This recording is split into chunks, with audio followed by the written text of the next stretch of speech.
হৃদয়ের বন্ধ দরজা খুলে দেন। বাংলাদেশ কৃষি নির্ভর দেশ।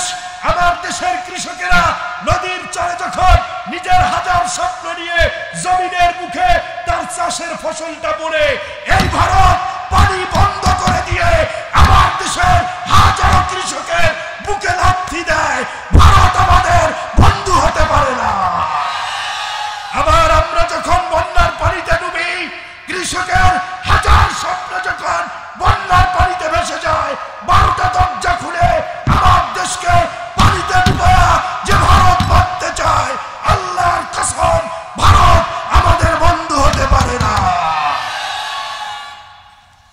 ভারতকে যারা বন্ধু মনে করবে, বুঝতে হবে সে বাংলাদেশের শত্রু। কথা কন না কেন?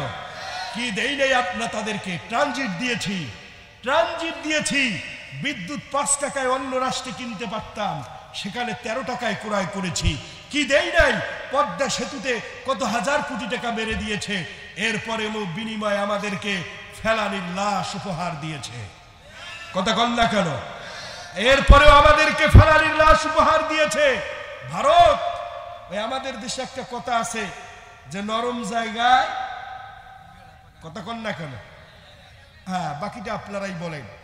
বাংলাদেশের মতো জায়গা বলে ফেলানির লাশ কাঁটাতারে ঝুলিয়ে রাখতে পারো। তোর বাপের ক্ষমতা থাকলে পাকিস্তানের একটা বাহিনীর দিকে বন্দুক তাক করে দেখ, তোর লেংটি পর্যন্ত খুলে দিবে। কথা কন না কেন মুসলমানেরা?